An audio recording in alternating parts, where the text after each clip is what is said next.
Mic test, mic test. Ayan. Um, Intro lang kung ano yung mga magiging content ng aking channel. Siyempre, 99% all about tarantulas tayo. Itatakal ko lang naman yung mga um, usual na tinatanong ng mga newbies, like basic care sheets. And ayun nga, i-explain natin isa-isa sa paraan na madali lang nilang maintindihan. So anyways, itong video na to, iisa-isahin ko lang yung mga ibang mga alaga ko, mga makakasama natin sa mga future videos. So ito ang una, ang Lasiodora difficilis. Ito siya. As you can see, nagtatreat pose. And medyo ayaw na ayaw niyang ni-istorbo. Yung common name niya, lalagay ko na lang dyan sa screen mamaya. I-display na lang. So, something about my Lasiodora difficilis, as you can see, ayan nga, medyo masungit siya. At least hindi nagkikik, so hindi makate kapag binubuksan ko yung enclosure. Hindi rin naman siya bolty. So, ayan nga. Tsaka kung mapapansin nyo, iba-iba yung mga personality ng mga alaga natin. Pwede silang mga same species, kaso yung ugali nila iba't iba. For example, itong Lasiodora difficilis na to, ganito yung ugali, nanakmal. Pero yung iba, hindi. Baka bolty, tapos kicker. Ito kasi nag-stand ni-stand niya yung ground niya. Hindi siya nagbo-bolt, hindi rin siya nagki-kick. Nag-threat pose lang siya. So it means defensive. Walang aggressive na tarantula unless kumakain. Lahat lang sila, karamihan, ng mga nag-threat pose, defensive. So ayan, yun yung unang tarantula natin, ang Lasiodora difficilis. Ayan. Next ay ang aking Brachypelma hamori. Former Smithy, pero yung mga oldies na lang ng mga keeping ang nakakaalala medyo, unless nung na-introduce sa inyo tong species na to, ang pangalan pa is Smithy. Pero ngayon, hamori na. Yung Smithy na tinatawag dati, yun yung dating Anita, which is, ayun nga, medyo magkamukha sila and medyo komplikado i-differentiate. So, ito nga, medyo common na tarantula sa hobby natin, ang Brachypelma hamori. As you can see, dry setup siya. Dry na dry. Wala na rin siyang water dish. Water. So, kailangan kong i-refill to. Ayan. So, something about my Brachypelma hamori. Good eater siya. Kaso, hindi siya katulad ng Lasiodora difficilis ko. Medyo, ayun nga, nagkikik siya. Medyo kabaliktaran, nagkikik, tapos medyo bolty. Pero, minsan, pag maganda yung mood niya, ayan, ganyan lang siya, nakaupo sa open. Try natin kung kakain. Bonus clip na lang. Kasi, ayun nga, medyo inactive siya. Try natin pakainin kung kakain. Ayun, gandang takedown. Ayan. Ayan ang aking Brachypelma hamori. And, ang susunod naman ngayon ay ang aking Liltocatal albopilosum dati. Kaso ngayon, medyo dahil sa shifts ng genus nila, which is dati silang Brachypelma, na naging Liltocatal na. Yung albopilosum, naging albopilosus na. Pero, yun nga, same pa rin naman sila ng common name, which is Honduran curly hair. Ayan. As you can see, ayan siya. Kita nyo naman kung saan nakuha yung pangalan. Kulot na kulot yung mga buhok sa legs. Ayan, medyo feeling ko gutom to. Naghahanap ng makakain.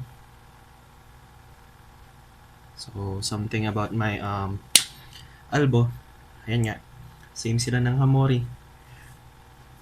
At saka same rin sila halos ng ugali.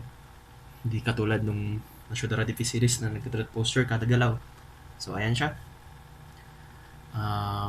According sa body language niya, naghanap siya ng pagkain. So, yun nga, try natin kakain. Ayan. Pagapangin na lang. Ayun. Ganda rin ng takedown niya.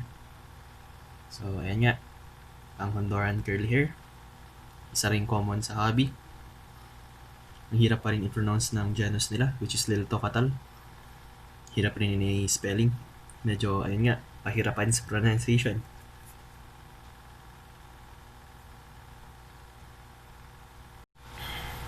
And up next is my Brachypelma bomi. Ayan, commonly known as Mexican fireleg. Medyo good mood siya ngayon kasi usually ito yung pinakaayaw kong tarantula sa aking collection kasi ang lakas niya mag-kick, ang lakas rin niya mag-bolt. Nakakainis sobra kasi ang kati-kati ng hair nila. Pero so far, ngayon, maganda naman yung mood niya. So, something about my fireleg. Ayun nga, nasabi ko, lakas mag-kick. Pero, ayun nga, overall, maganda pa rin naman for beginners. Huwag lang masyadong galaw-galawin kasi in general, halos lahat ng nakikip ko na fireleg ang hilig mag-kick sa angkate. Don't recommend na i-handle sila. Kasi, ayun nga, sobrang kate. Hirap rin alisin. So, ayan.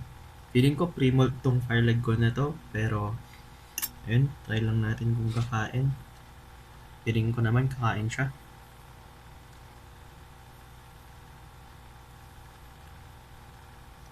Ayun, close up. Ayun, bolty. Nagkamali lang ako ng galaw. So anyways, alisin ko na lang to. Baka lalo siyang ma-stress. Ayaw niya talaga. Baka nga pre-mold na. So anyways, ito yung aking Mexican fireleg or scientific name niya, Brachypelma bomi. Ayan.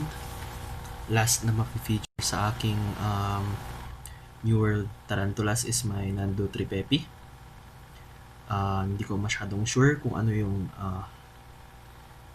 common name nila pero something desert blonde. Hindi naman masyadong mahirap i-explain or hanapin kung saan nila nakuha yung pangalan nilang desert blonde. Ano, gandang coloration. So, and something about my Nando tripepi. Halata sa puwet niya, medyo pre-molt na pero feeling ko hindi pa eh. Malakas lang talaga siyang mag-kick. Ang masasabi ko lang, kung gano'n siya kalaki, gano'n rin siya kaduwag. Takbo siya ng takbo, sabay kick ng kick.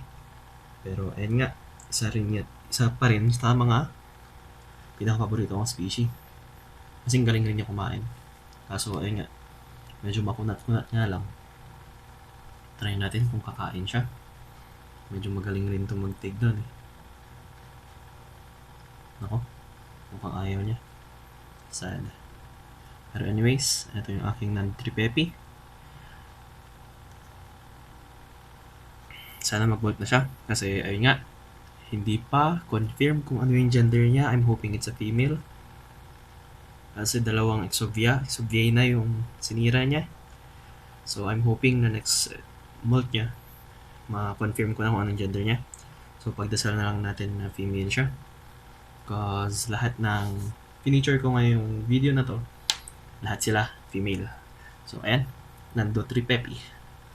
Naging mahihain bigla. Ayan, tapos na tayo sa mga new world na ma-feature. Sunod naman yung mga old worlds. May tatlo akong prepare na mga baboons. Unahin natin to. Isa sa mga all-time faves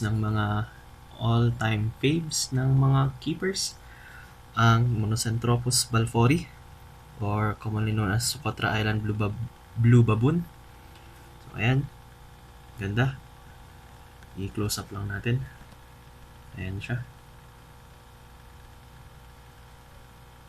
Mated siya last week, I think. Or, kailan ba yan? First week ata ng July? Hindi. Second week ng June. Mga ganun. Mated siya, kasabayan nung may egg sack ngayon. So, I'm hoping na nakargahan rin. Pero lakas pa rin niya kumain so far. So, I think hindi pa siya malapit mag-drop. Try natin kung kakain as an introduction. Ang masasabi ko lang sa bulk na to, malakas kumain. Tas, ayun nga, medyo defensive rin. Pero at times, mas pinipili nilang maging bolty. Ayan, kumain siya. Medyo gentle takedown nga lang. Close up ng coloration. Ayan. Ganda.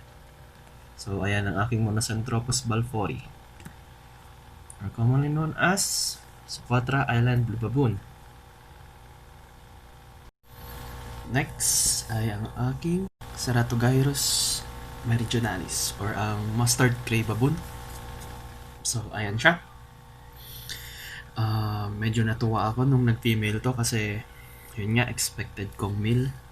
Yung kapatid niyang naging male nung 3-inch sila, nag-mature na.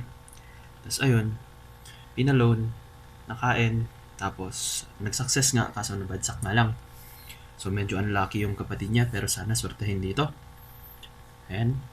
So ang aking female Ceratogyrus meridionalis, ang masasabi ko lang sa kanya is nag-survive naman siya sa terrestrial na setup. Di ba nga, dapat fossorial sila. Pero kinaya naman niya yung pagiging terrestrial. Medyo matagal na siya dito sa enclosure na to, mag-iisang taon na. So, ayun, medyo good eater tong tarantula na to. Medyo common rin na baboon. Ayan, close up. Ganda niya. So, try natin kung kakain. Pero feeling ko naman, oo.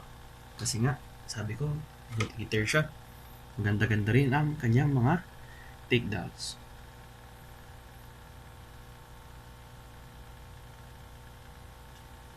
Ayan. Ayun. Bilis. So, yan.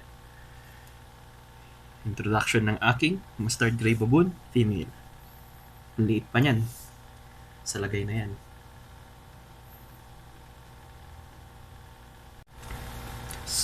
Last but not the least ay ang aking female Ceratogyrus sanderi. Kalimutan ko na kung ano yung common name niya, basta horned baboon siya. So, ayan. May hide naman siya dito sa bandang dito, kaso hindi ko alam kung ba't siya nagbabaro dito. So, medyo ewan rin tong sanderi na to. Pero ayun nga, medyo maganda yung hide niya dito, sa bandang dito. Ayan, as you can see. Ayan, may hide siya dyan. Pero pinipili niyang maging borrower sa side na to. Ayan o, borrow siya dyan, papunta dyan. So, ayan. Close up ng aking female Ceratogyrus sanderi. Maganda rin na tarantula, kaso hindi nga lang siya masyadong common. Medyo unti lang yung nagbe-breed. So, ayan. Yung kapatid nito naipit sa white deli cup, so medyo na-trauma na ako sa mga white delis. Hindi na ako gumagamit ng ganun ever since naipit yung kapatid nito sa white na deli cup. So, eto. Try rin natin siya pakainin. Kakain. Pero feeling ko naman, oo. Medyo mahiyain to eh. Ayan. Dun.